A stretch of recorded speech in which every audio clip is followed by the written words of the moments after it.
Oh, so here's our last section before the test, which is Friday, November 5th. Applications of these of exponential models and therefore using logs. See here in this function, we don't know t, which is part of the exponent. So if we want to solve for t, we would have to use logs since logs are exponents.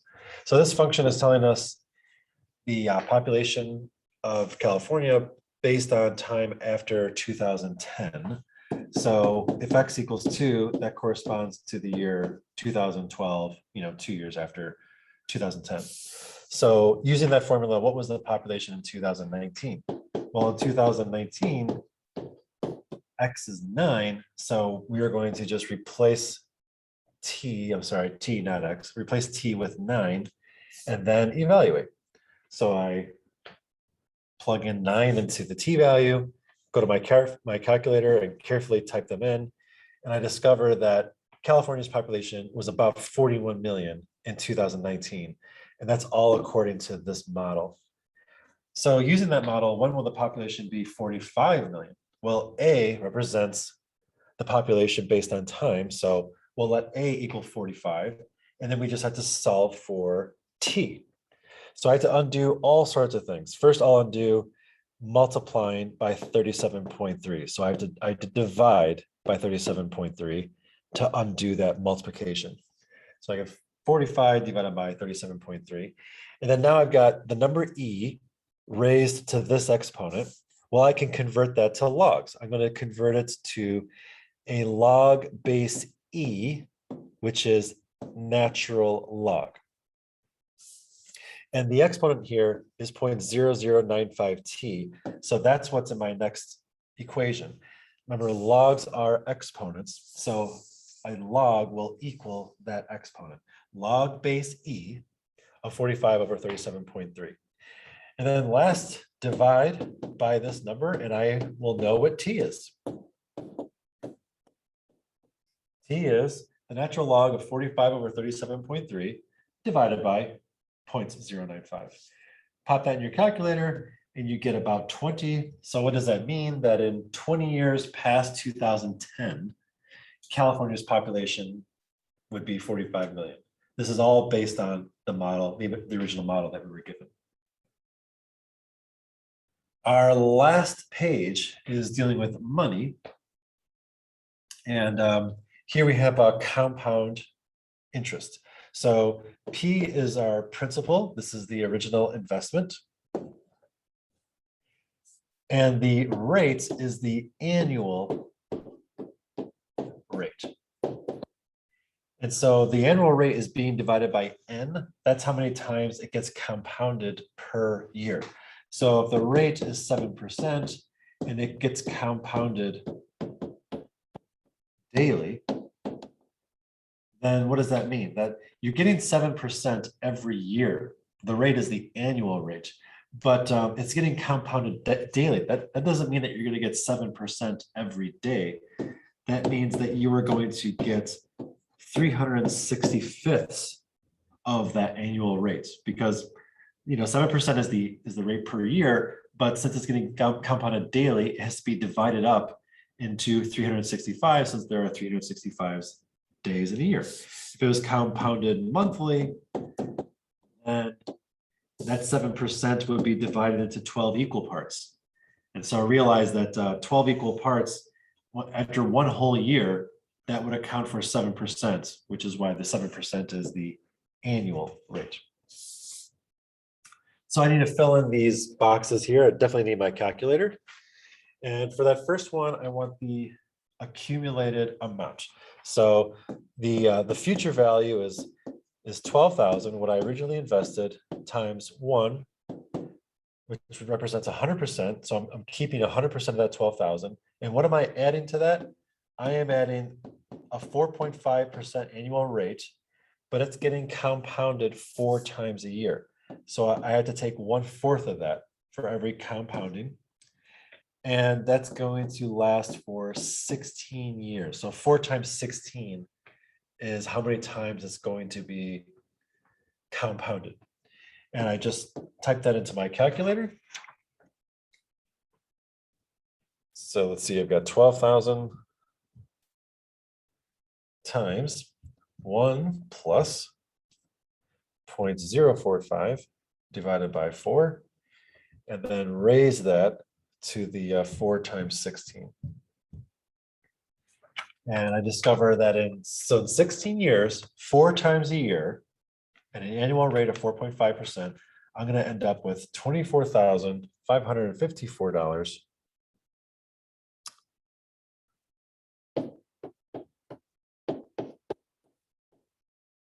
I forgot it already. 554. And 29 cents. Oh yeah.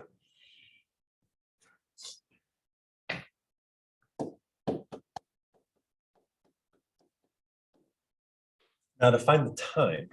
So how much time do I need to make $500 grow into $600 under those conditions? So let's find out. I want to end with 600. I'm beginning with 500. And the annual rate here is 1.9%. And it's getting compounded 12 times a year, so monthly. And I don't know for how long. So here I solve. So I'm going to first divide by 500.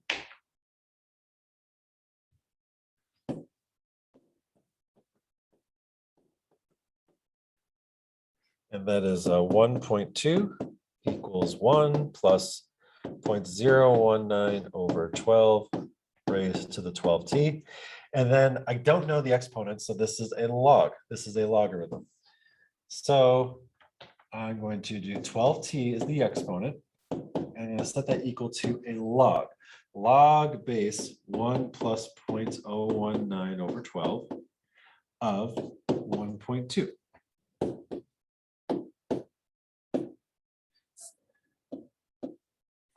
And let's figure out what that is. So remember with these logs, we had to do the change of base formula. So I'm going to take the log of 1.2 divided by the log of this base.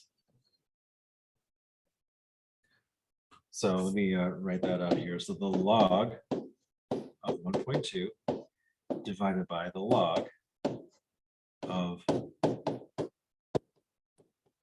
that base.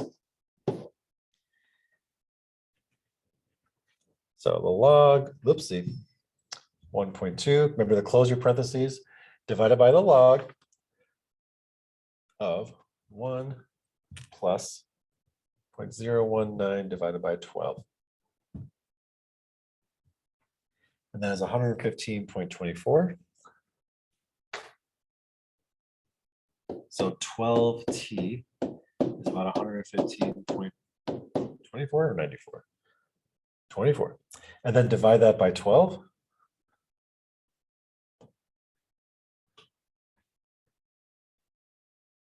So t is about 9.6. So in about 9.6 years, $500 will become $600.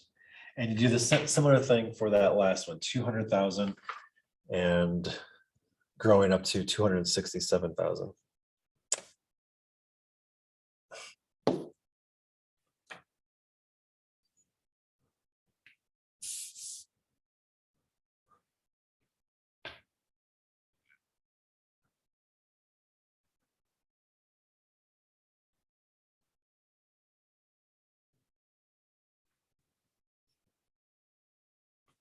Okay, some technical problems, but we're back. Okay, so this last one, 267,999 came from 200,000 times 1 plus the rate 0.0244 divided by how many times per year? 56 times per year. Raised to the 56 times, I don't know. So first going to divide by 200,000.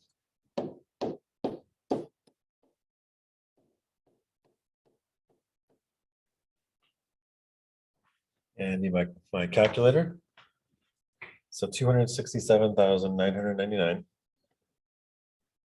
divided by 200,000. 1.33999.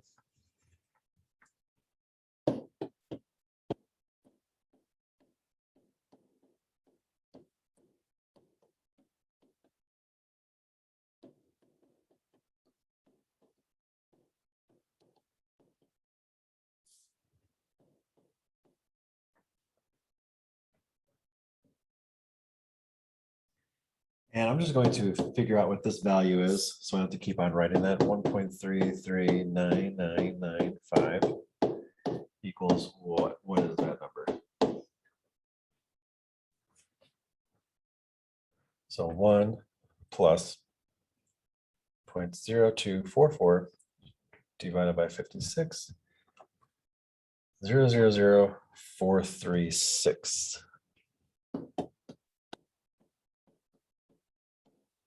And then now I want to solve, and logs are exponents. So the exponent 56t is going to be my logarithm. Log base 1.000436 of 1.339995.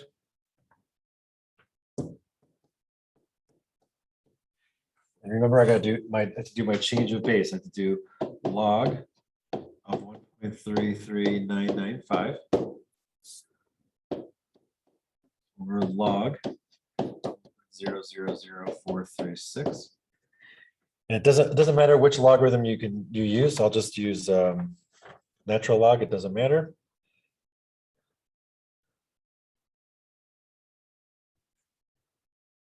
$33995. Parentheses divided by natural log again 1.000436.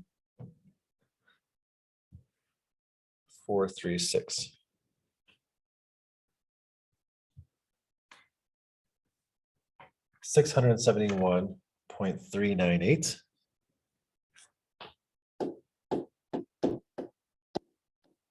It's not going to take 671 years. We're going to divide both sides by 56.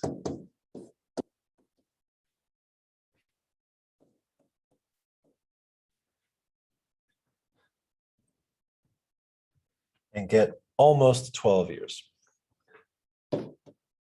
So it'll take us about 12 years to get $200,000 to become $267,999 at that particular interest rate.